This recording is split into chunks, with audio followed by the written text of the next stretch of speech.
आदरणीय दर्शकबिन नमस्कार प्रणाम। एनटीवी कोहलपुर के अवधी भाषा के साप्ताहिक कार्यक्रम अवध आवाज में आप लोग के हार्दिक स्वागत है।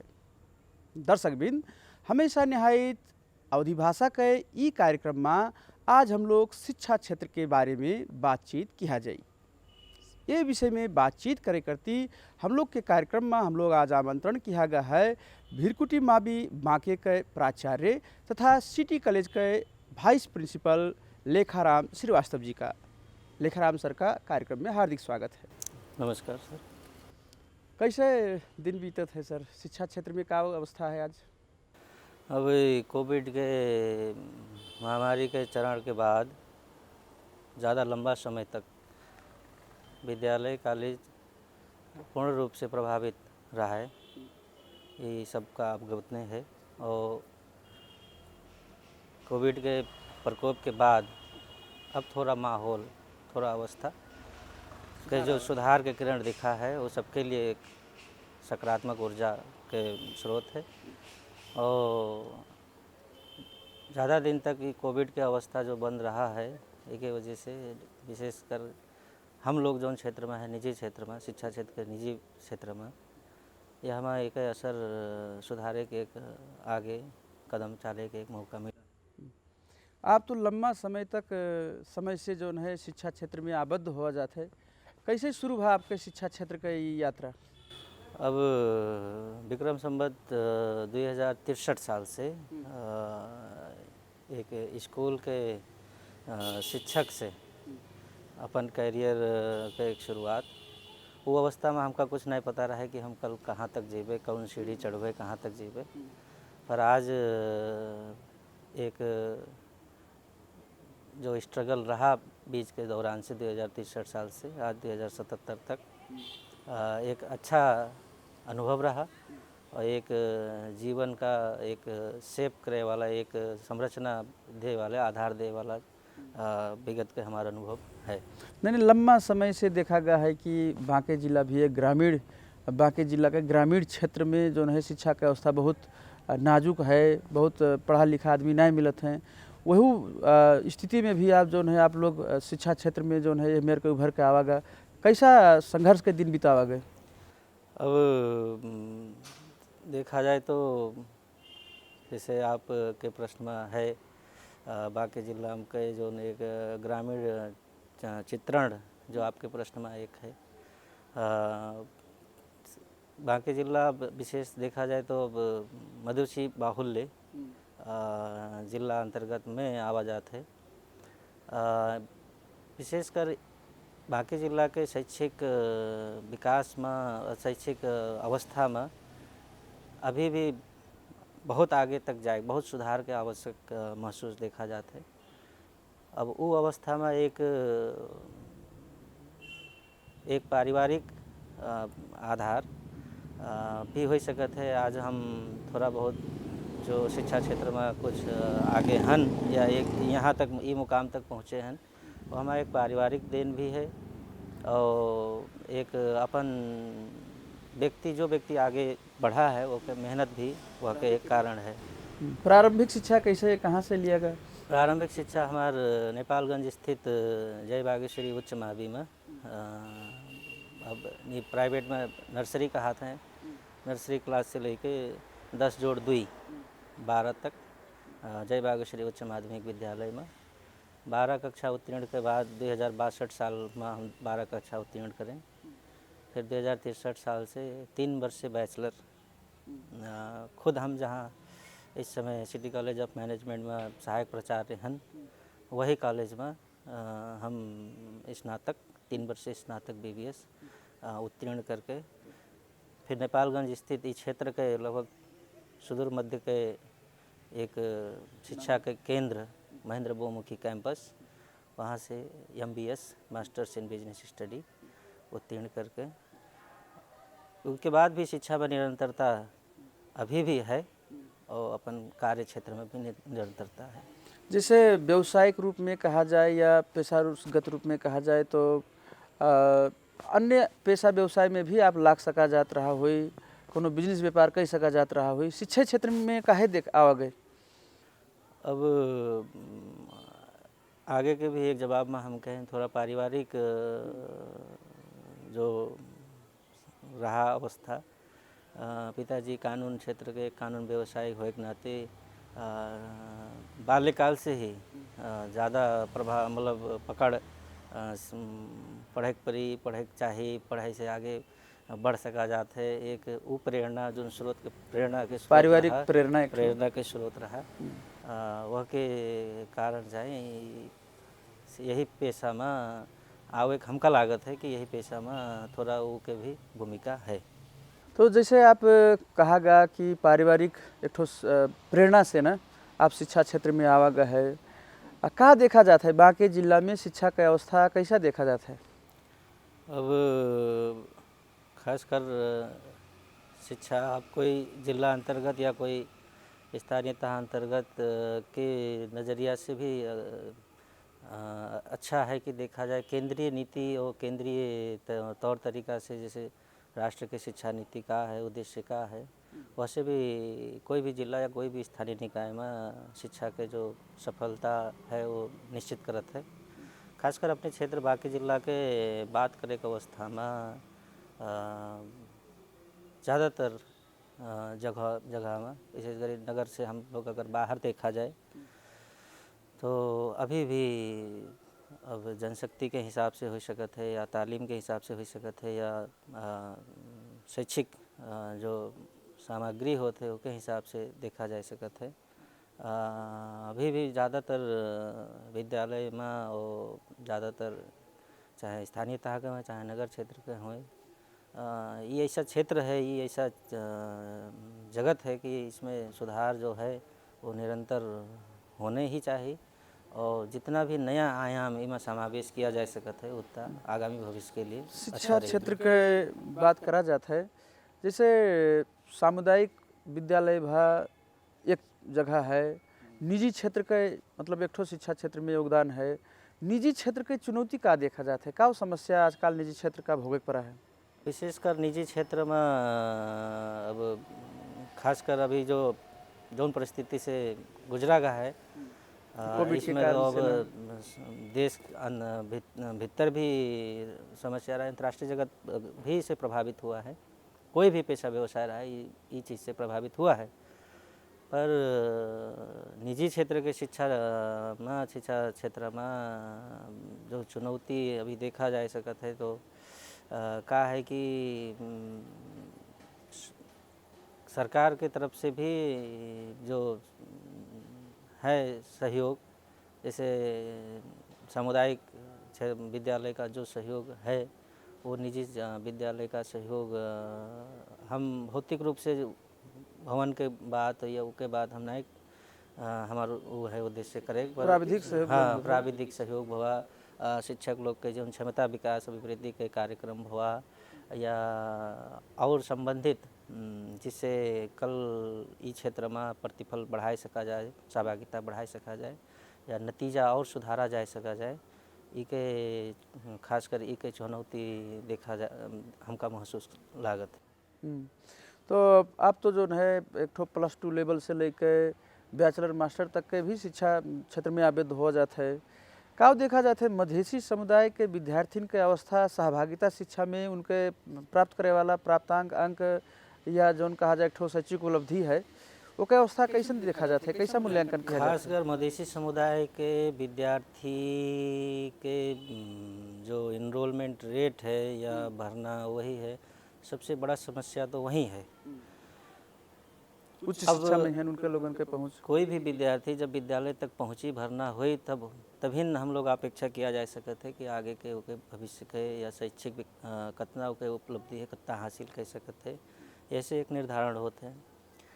हमरे 15 साल के शिक्षा क्षेत्र में नेपालगंज में के अनुभव के आधार में जौन कॉलेज में हम हन या बाहर भी जो संपर्क में जो हैं वह अनुभव से हमका मधेसी समुदाय के विद्यार्थी के शिक्षा में या कॉलेज में या भरना में न्यून सहभागिता, न्यून संख्या, अगर औसत में हम लोग 200 विद्यार्थी के डाटा निकाला जाए तो उनमें से बहुत मुश्किल से 5% 10% विद्यार्थी दूसरा कारण का है कि अगर कोई मधेसी समुदाय के विद्यार्थी भरना हुआ है, जैसे 4 वर्ष से कोई कार्यक्रम है स्नातक के, तो मैं पहला साल पढ़ी, दूसरा साल पढ़ी, तो ड्रॉप आउट छोड़ दे। ड्रॉप आउट के ड्रॉप केस आउट बेसी का एक बहुत बड़ी समस्या है, और उस समस्या के कारण अगर देखा जाए, समझा जाए, कोशिश किया जाता है, तो के का पता चलत है कि ज़्यादातर ड्रॉप आउट के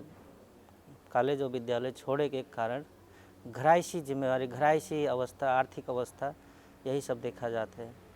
तो समग्र में कहा जा सका जाता है कि मधेसी समुदाय के विशेषकर अपने ही क्षेत्र में, बांके जिला में बहुत न्यून सहभागिता, और शुरुआती चरण में विद्यालय प्रवेश होने के बाद निरंतरता जो है, निरंतरता वो लोग नहीं दे पावत हैं, एक बहुत बड़ी चुनौती है। जैसे कहा गया कि ऐसे 5-10% खाली इनरोलमेंट है, विद्यार्थी भरना है, एक मूल कारण का हो सकत है?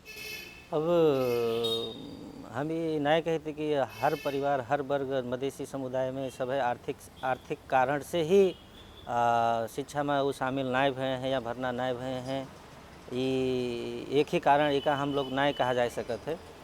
सबसे बड़ा चीज़ होता है सचेतना या जागरूकता। समुदाय में अच्छा खासा प्रतिशत एक संख्या है जो आर्थिक रूप से सक्षम है, पर जनचेतना और जागरूकता के कमी से वो अपने बाल बच्चन का विद्यालय तक अभी तक नहीं पढ़ावा चाहते है, या पुराना जो एक सोच है वो हावी है, उसका चीरे, उसका समाधान करे, उसका हटावे, ये हमारे लोग के नवा पुस्ता की जिम्मेवारी है, और इमा हमारे लोग के प्रयास होए पड़ी। नहीं तो हमारे लोग के जो समुदाय है, वो समुदाय जौन समस्या पहले से विगत में शिक्षा क्षेत्र में जो पिछड़ा एक रहा है, वो फिर वही समस्या निरंतर रही। एक समाधान में हमारे लोग की भूमिका जरूरी है, सहभागिता जरूरी है। कहा गया जैसे आपकी ड्रॉप आउट के केस अथवा स्कूल छोड़े वाला, कॉलेज छोड़े वाला दर जोन है वह एकदम बड़ी है। एक तो पढ़बे न करी हैं, भरने नहीं हुई हैं इस समुदाय के लोग, कथम कदाचित कोनो जोड़ बल से या कोनो प्रेरणा से न भरना होइगे, तो उनका निरंतर शिक्षा के निरंतरता देव चुनौतीपूर्ण है। ये कई जड़ कारण का हो सकता है? अब जो जैसे विद्यार्थी, तो एक जैसे हम लोग कहते हैं हम शिक्षक हैं या कोई विद्यार्थी है, पहले तो वो एक समाज के सदस्य हैं। विद्यालय तो 5 साल 4 साल या जैसे अब एक निश्चित उम्र के बाद विद्यालय पहुंचते हैं। सबसे बड़ा विद्यालय, पहला विद्यालय तो के घर परिवार के सदस्य हैं। तो वो बच्चा जब जन्म पश्चात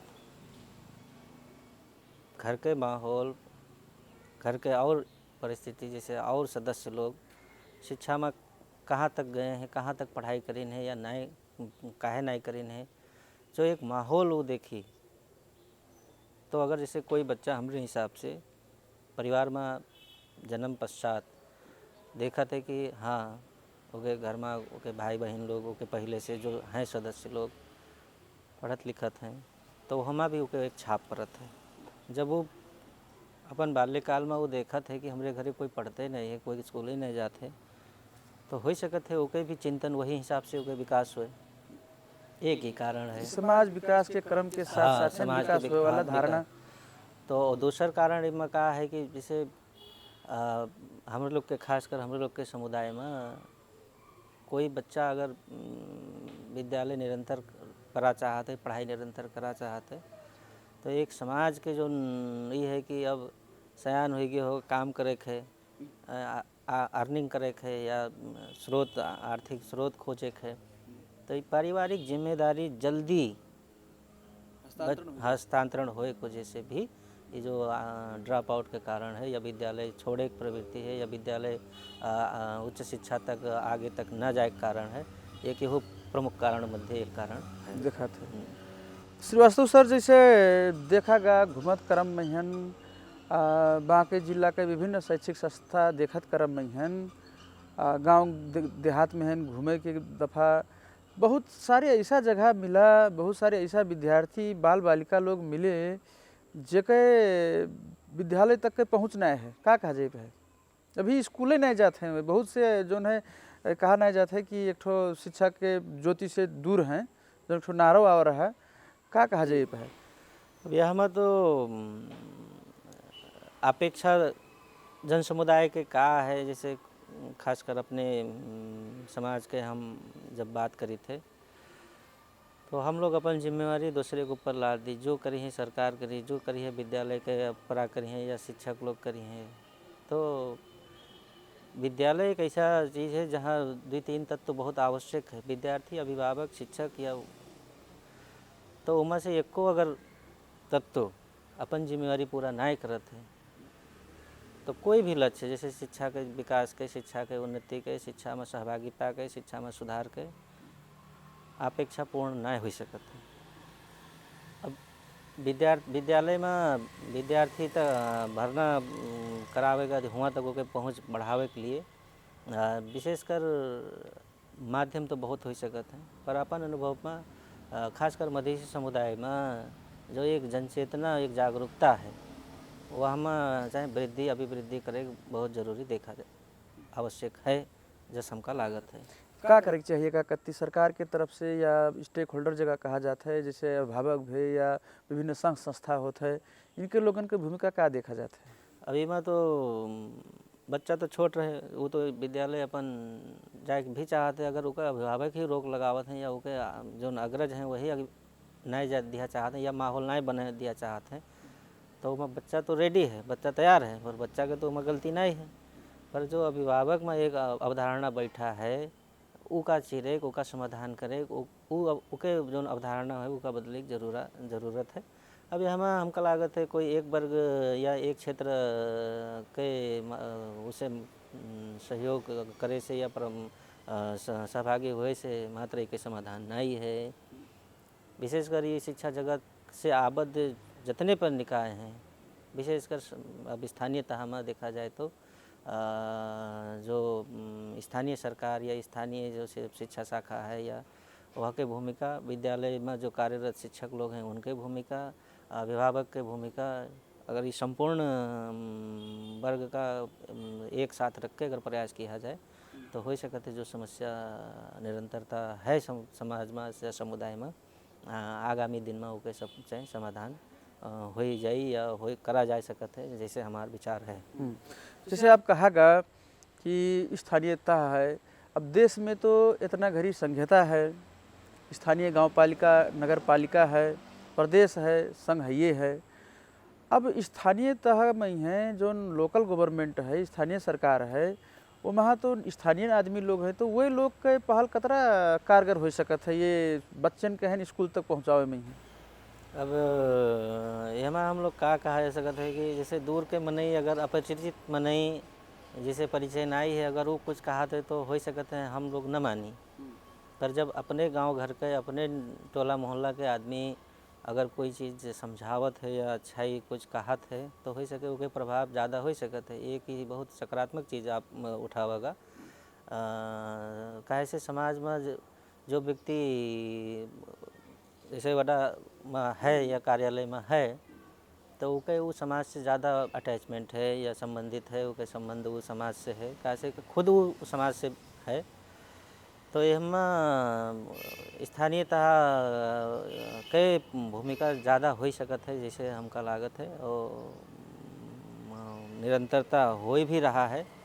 पर यही है कि जैसे कोई भी समस्या है या कोई चीज़ है तो वो का समाधान के ये नहीं है कि एक चुटकी बजावेगा वो समाधान होएगा। ये हमारा एक ठोस कार्यनीति या ठोस योजना के साथ अगर आगे बढ़ा जाए तो निरंतर लागे पड़ा।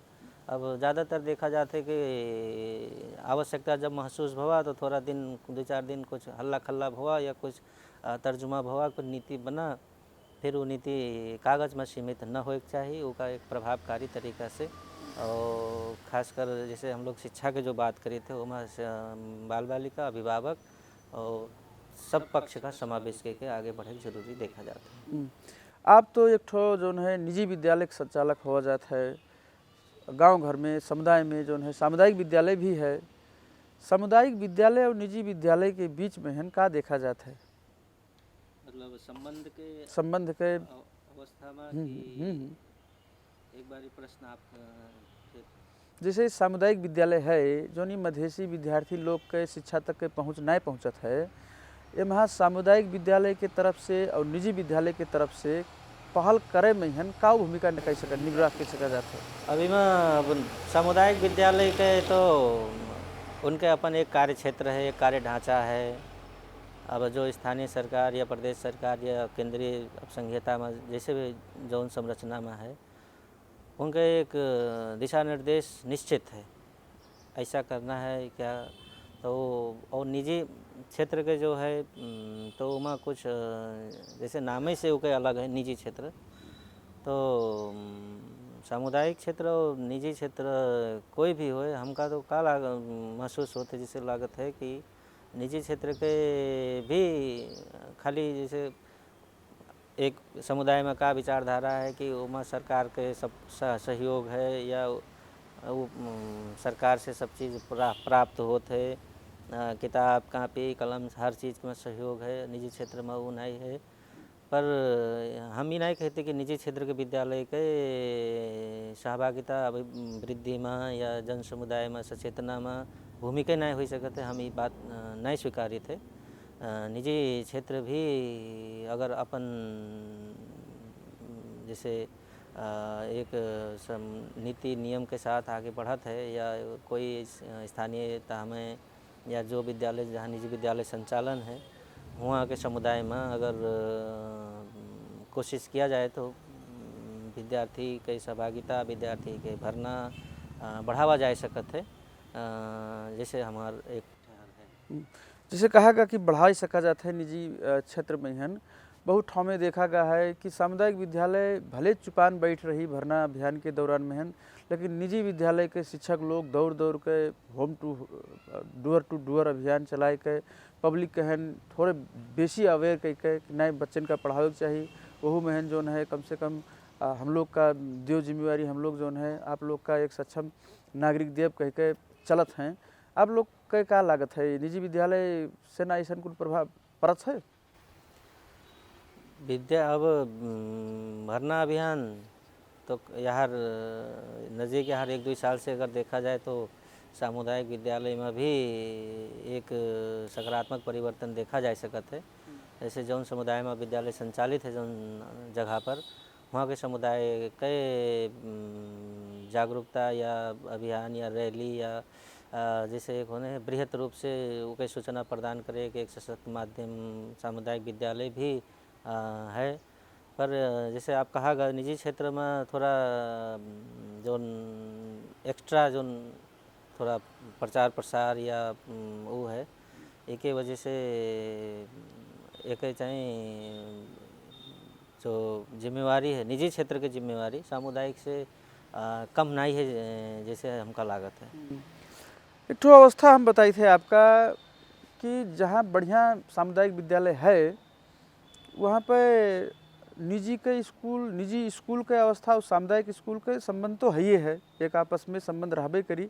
काहे से देखा जाता है कि निजी स्कूल के बच्चे जतरा बढ़िया प्रोडक्ट निकले सामुदायिक स्कूल में गए पढ़े लिखे उनका वो सामुदायिक का हक बन गया, अंश बन गया। वो फिर भी ऐसा अवस्था देखा जाता है कि सामुदायिक विद्यालय अगर बढ़िया है तो ये जो निजी और सामुदायिक के देखा जाता है वो ठीक उल्टा हो वाला अवस्था कबो आ सकत है। कहे मतलब कि सामुदायिक में विद्यार्थी थोड़े हुए और निजी में विद्यार्थी ढेर हुए और शिक्षा के क्वालिटी मेंटेन हुए, ऐसा हो सकता है। पर ऐसा करे से खाली जो समाधान जैसे प्रमुख एजेंडा जो है जैसे समुदाय में विद्या शिक्षा के विकास या शिक्षा में समुदाय के पहुँच दोनों अंग हुए, सामुदायिक विद्यालय निजी विद्यालय दोनों अंग हुए। दोनों के संयुक्त प्रयास से ही जो लक्ष्य लिया गया है वो लक्ष्य प्राप्ति हो सकत है। अभी में सामुदायिक विद्यालय थोड़ा आगे या निजी विद्यालय थोड़ा पीछे या निजी विद्यालय थोड़ा आगे या सामुदायिक विद्यालय पीछे समग्र में हाँ समग्र में दोनों जो क्षेत्र हैं दोनों के बराबर इसमें चाहिए योगदान हो चाहिए जैसे लागत है। तो लेखाराम सर हम लोग के कार्यक्रम में आप आवागा एनटीवी कोल्हापुर के अवध आवाज़ कार्यक्रम में आपका जो समय देवागा ओकरे लिए एनटीवी कोहलपुर के तरफ से हमरे व्यक्तिगत तरफ से आपका बहुत बहुत धन्यवाद है। आपका भी हमका ये अवसर दियागा, स्वर्ण अवसर प्रदान कियागा। विशेषकर अपने क्षेत्र अपने समुदाय संबंधी 2 शब्द रखे के जो आधार दियागा, आपका लगायत आपके संपूर्ण टीम का बहुत बहुत धन्यवाद। नमस्कार। नमस्कार।